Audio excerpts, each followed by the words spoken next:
Welcome to Sword Sharpening, a daily scripture reading from Monumental Grace. Our objective is to help people struggling with suicide follow Christ, replacing their despair with His divine purpose, transforming their darkest moment into a beacon of His light as they encounter God's monumental grace. I'm Chuck Kelly, and the purpose of the Sword Sharpening podcast is simple: to slow down, stay in one book of the Bible, and sharpen our knowledge and usage of Scripture through repeated exposure to the Word. Each day, for 1 month, we read the same book of the Bible together. Not to rush through God's Word, check off a list, or complete a Bible in a year plan. We want to know Scripture deeply, faithfully, and accurately. As God's Word is repeated day after day, patterns emerge, doctrine becomes clearer, convictions deepen, and truth settles into the heart. We learn it and know it like never before. The author of Hebrews tells us in chapter 4, verse 12, "For the word of God is living and active and sharper than any two-edged sword." So wherever you are, driving, working, praying, or sitting quietly with your Bible open, let the Lord use His word to renew your mind, strengthen your discernment, sharpen your conviction, and conform you to Christ. As we continue to learn about the letter to the Philippians from Paul, we read from the MacArthur Study Bible about background and setting. The church at Philippi, the first one founded by Paul in Europe, dates from the apostles' second missionary journey.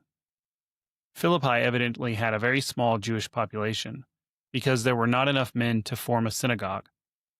The requirement was for 10 Jewish men who were heads of a household. Some devout women met outside the city at a place of prayer alongside the Ganges River. Paul preached the gospel to them, and Lydia, a wealthy merchant dealing in expensive purple-dyed goods, became a believer. It is likely that the Philippian church initially met in her spacious home. Satanic opposition to the new church immediately arose in the person of a demon-possessed fortune-telling slave girl. Not wanting even agreeable testimony from such an evil source, Paul cast the demon out of her. The apostles' act enraged the girl's masters, who could no longer sell her services as a fortune-teller. They hauled Paul and Silas before the city magistrates and inflamed the civic pride of the Philippians by claiming the two preachers were a threat to Roman customs. As a result, Paul and Silas were beaten and imprisoned. The two preachers were miraculously released from prison that night by an earthquake, which unnerved the jailer and opened his heart and that of his household to the gospel. The next day, the magistrates panicked when they learned that they had illegally beaten and imprisoned 2 Roman citizens. They begged Paul and Silas to leave Philippi. I hope you find that helpful as we continue learning about the letter to the Philippians. This is Sword Sharpening, and we will be reading from the Legacy Standard Bible Translation. Let us hear the word of the Lord. Philippians, chapter 1. Paul and Timothy, slaves of Christ Jesus, to all the saints in Christ Jesus who are in Philippi, with the overseers and deacons, grace to you and peace from God our Father and the Lord Jesus Christ. I thank my God in all my remembrance of you, always offering prayer with joy in my every prayer for you all, because of your fellowship in the gospel from the first day until now. For I am confident of this very thing, that he who began a good work in you will perfect it until the day of Christ Jesus. For it is only right for me to think this way about you all, because I have you in my heart, since both in my chains and in the defense and confirmation of the gospel, you are all fellow partakers with me in this grace. For God is my witness, how I long for you all with the affection of Christ Jesus. And this I pray, that your love may abound still more and more in full knowledge and all discernment, so that you may approve the things that are excellent, in order to be sincere and without fault until the day of Christ, having been filled with the fruit of righteousness which comes through Jesus Christ, to the glory and praise of God. Now I want you to know, brothers, that my circumstances have turned out for the greater progress of the gospel, so that my chains in Christ have become well known throughout the whole Praetorian Guard, and to everyone else. and that most of the brothers, having become confident in the Lord because of my chains, have far more courage to speak the word of God without fear. Some, to be sure, are preaching Christ even from envy and strife, but some also from goodwill. The latter do it out of love, knowing that I am appointed for the defense of the gospel. The former proclaim Christ out of selfish ambition, rather than from pure motives, thinking to cause me affliction in my chains. What then? Only that in every way, whether in pretense or in truth, Christ is proclaimed. And in this I rejoice. Yes, I will rejoice. For I know that this will turn out for my salvation, through your prayers and the provision of the Spirit of Jesus Christ, according to my earnest expectation and hope, that I will not be put to shame in anything, but that with all boldness Christ will even now, as always, be magnified in my body, whether by life or by death. For to me, to live is Christ, and to die is gain. But if I am to live on in the flesh, this will mean fruitful labor for me, and I do not know what I will choose.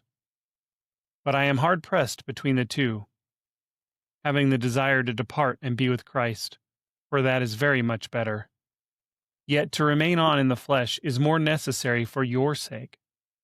And convinced of this, I know that I will remain and continue with you all, for your progress and joy in the faith, so that your reason for boasting may abound in Christ Jesus in me, through my coming to you again. Only live your lives in a manner worthy of the gospel of Christ, so that whether I come and see you or remain absent, I will hear about your circumstances, that you are standing firm in one spirit, with one mind, contending together for the faith of the gospel, in no way alarmed by your opponents, which is a sign of destruction for them, but of salvation for you, and that too from God. For to you it has been granted for Christ's sake, not only to believe in him, but also to suffer for his sake, having the same struggle which you saw in me, and now here to be in me. Chapter 2.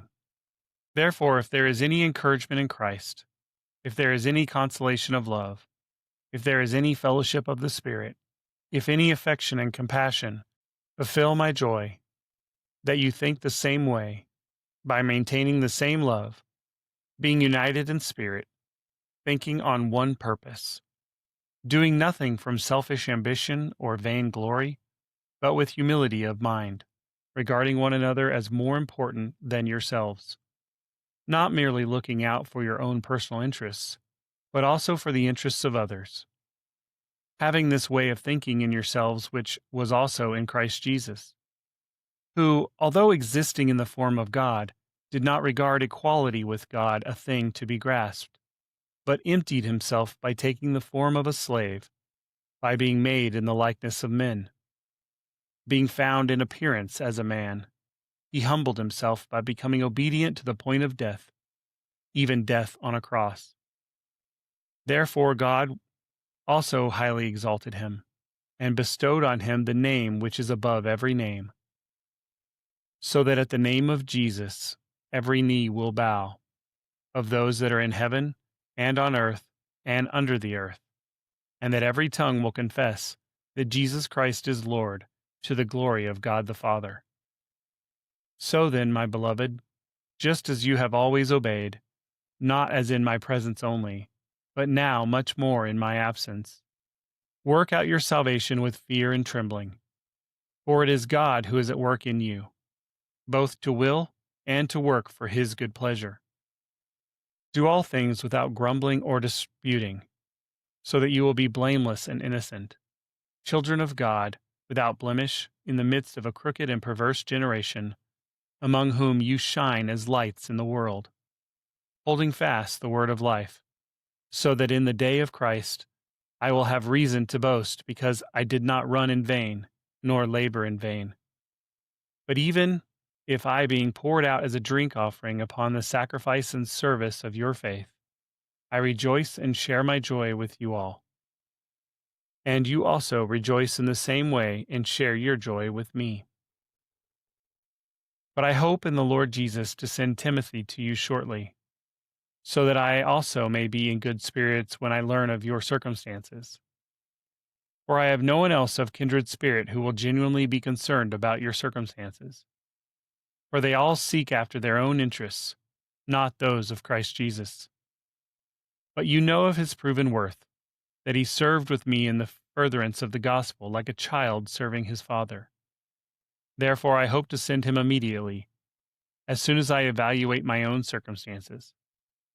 And I am confident in the Lord that I myself also will be coming shortly.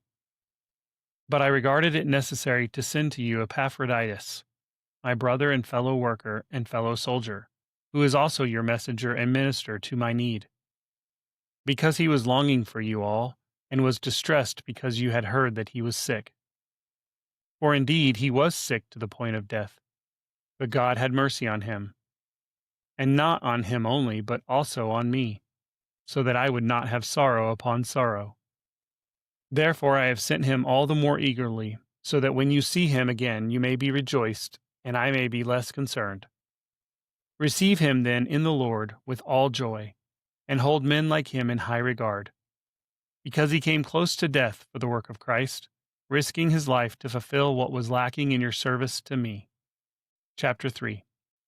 Finally, my brothers, rejoice in the Lord.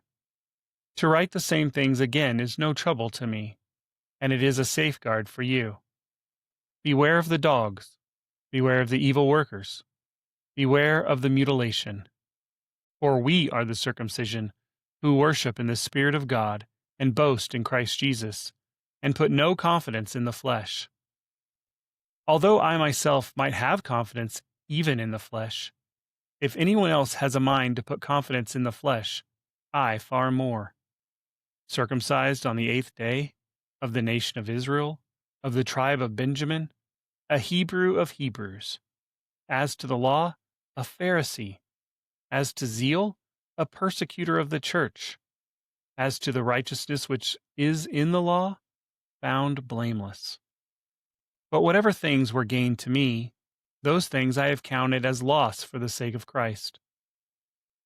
More than that, I count all things to be loss because of the surpassing value of knowing Christ Jesus my Lord, for whom I have suffered the loss of all things, and count them but rubbish, so that I may gain Christ, and be found in him, not having a righteousness of my own, which is from the law, but that which is through the faith in Christ. More than that, I count all things to be loss, because of the surpassing value of knowing Christ Jesus my Lord, for whom I have suffered the loss of all things, and count them but rubbish, so that I may gain Christ, and be found in him, not having a righteousness of my own, which is from the law, but that which is through faith in Christ, the righteousness which is from God upon faith, that I may know him, and the power of his resurrection, and the fellowship of his sufferings, being conformed to his death, in order that I may attain to the resurrection from the dead. Not that I have already obtained it, or have already become perfect, but I press on so that I may lay hold of that for which also I was laid hold of by Christ Jesus. Brothers, I do not consider myself as having laid hold of it yet, but one thing I do, forgetting what lies behind and reaching forward to what lies ahead. I press on towards the goal for the prize of the upward call of God in Christ Jesus. Let us therefore, as many are perfect, think this way, and if in anything you think differently, God will reveal that also to you. However, let us keep walking in step with the same standard to which we have attained. Brothers, join in following my example, and look for those who walk according to the pattern you have in us. For many walk, of whom I have often told you, and now tell you even crying, as enemies of the cross of Christ, whose end is destruction, whose God is their stomach, and glory is in their shame, who set their thoughts on earthly things. For our citizenship is in heaven, from which also we eagerly wait for a Savior, the Lord Jesus Christ, who will transform the body of our humble state into conformity with the body of His glory, by His working through which He is able to even subject all things to Himself. Chapter 4. Therefore, my brothers, loved and longed for, my joy and crown, in this way stand firm in the Lord, my beloved. I urge Euodia and I urge Syntyche to think the same way in the Lord. Indeed, I ask you also, genuine companion, help these women who have contended together alongside of me in the gospel, and also Clement, and the rest of my fellow workers, whose names are in the book of life. Rejoice in the Lord always. Again, I say rejoice. Let your considerate spirit be known to all men. The Lord is near. Be anxious for nothing, but in everything by prayer and petition with thanksgiving, let your requests be made known to God. And the peace of God, which surpasses all comprehension, will guard your hearts and your minds in Christ Jesus. Finally, brothers, whatever is true, whatever is dignified, whatever is right, whatever is pure, whatever is lovely, whatever is commendable, if there is any excellence, and if anything worthy of praise, consider these things. The things you have learned and received and heard and seen in me, practice these things, and the God of peace will be with you. But I rejoiced in the Lord greatly, that now at last you have revived thinking about me. Indeed, you were thinking about me before, but you lacked opportunity. Now that I speak from want, for I learned to be content in whatever circumstances I am. I know how to get along with humble means, and I also know how to live in abundance.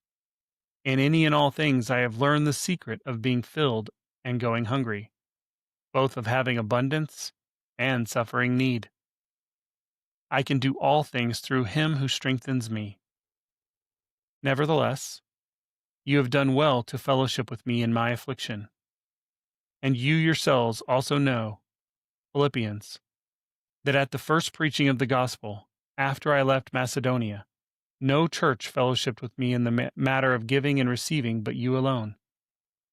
For even in Thessalonica, you sent a gift more than once for my needs. Not that I seek the gift itself, but I seek the fruit which increases to your account. But I have received everything in full and have an abundance. I have been filled, having received from Epaphroditus what you have sent, a fragrant aroma, an acceptable sacrifice, pleasing to God. And my God will fulfill all your needs according to His riches in glory in Christ Jesus. Now to our God and Father be the glory forever and ever. Amen. Greet every saint in Christ Jesus. The brothers who are with me greet you. All the saints greet you, especially those of Caesar's household. The grace of the Lord Jesus Christ be with your spirit. You have been listening to Sword Sharpening from Monumental Grace. Continue in the Word today. Read it carefully. Meditate on it prayerfully. Return to it repeatedly. Hide it in your heart and remain watchful in your walk with Christ. As Paul writes in his second letter to Timothy, all Scripture is God-breathed and profitable for teaching, for reproof, for correction, for training in righteousness, so that the man of God may be equipped, having been thoroughly equipped for every good work. If this daily Scripture podcast has encouraged you, share it with someone who needs more of God's Word in their life. May the Word of Christ dwell in you richly. Until tomorrow, put on the full armor of God, stand firm in the faith, and keep your sword sharp.